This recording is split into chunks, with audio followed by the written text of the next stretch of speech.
Joining me in studio this morning is Mike Brower. Mike, good morning, sir. Good morning, Jeff. Yeah, I don't know if this is any way to start the morning talking to the tax guy, but you are the chief appraiser of the Bowie Central Appraisal District. Is that correct? That's correct. I think that's right. It's because people want to call it the Bowie County Appraisal District, and that's not right, is it? That's not right. We're not part of the county.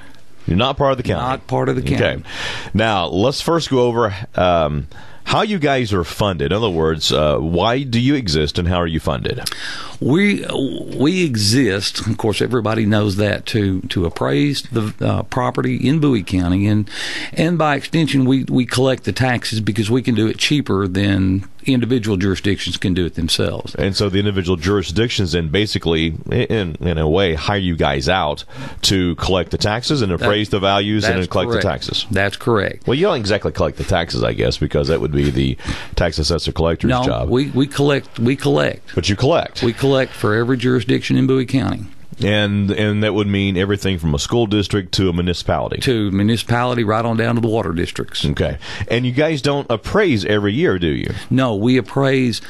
Well, it's kind of a misconception. We do a complete reappraisal of the county every 3 years. Okay. But in the off years, we do what's called maintenance and upkeep, which means that we go through and we look at sales data, and if we see some areas that we need to work on, whether they're the sales are coming in too high or coming in too low, we make adjustments to those, and we pick up new construction.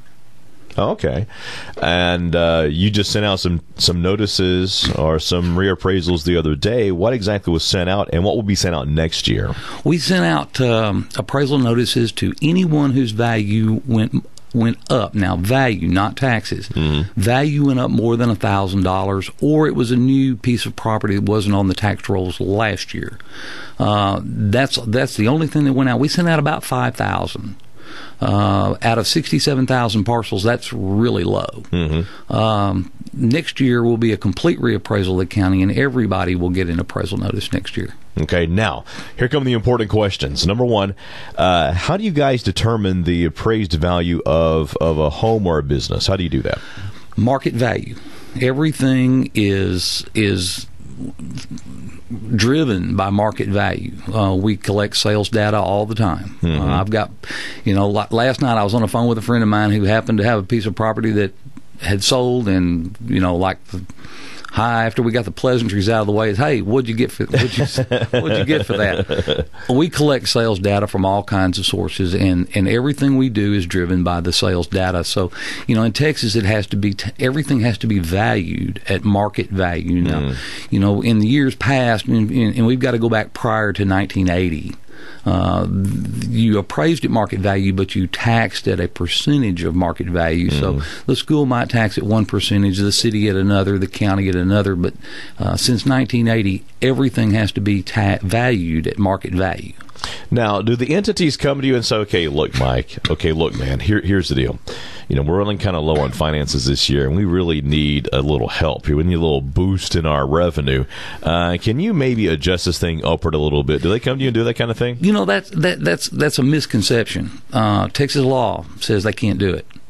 That is, that's against the law. They can't do it. And you can say, well, you don't have to report everything that comes down the line. Well, I have never, and I've been at the appraisal district for 32 years, I've never heard of an instance where a jurisdiction of any kind has come to us and asked to do one thing or the other. Jurisdictions are the values are the values, and they get what they get, and sometimes they don't like it. Mm-hmm. Sometimes they're happier with it. Sure. Sometimes they're neutral. But what values we generate out of our office are what values are as indicated by market value. How do you deal with the perception that the economy isn't good, but yet someone's house or property may go up in value because you say you go by market value? How do you deal with that? Well, it's everything is done on a case by case basis when a taxpayer comes in, and in Bowie County, we've been fortunate. I think we've discussed before, how we're like about 1.5 to 2 years behind the rest of the state. So what we see happening in, say, McKinney or Collin County, something relatively our size, we can see coming down the road a little later on. And just because you were seeing on the news that the economy is down doesn't mean it's down everywhere. The news media uses what's called the Case-Shiller Index, which, if you look at the Case-Shiller Index, there's only one city in Middle America. Everything else is on the East Coast or the West Coast, with the exception of Chicago. And the one that's in Middle America is Dallas. Oh, wow. So, you're not getting a true picture. And in Bowie County, we've been very fortunate. Some properties, now when I say properties, I'm talking about both real and commercial, or residential and commercial, have stayed relatively stable. There is still a market out there for certain types of houses. Certain higher end homes, the market slowed down, because the higher the cost of a home, the fewer buyers you have for it. So,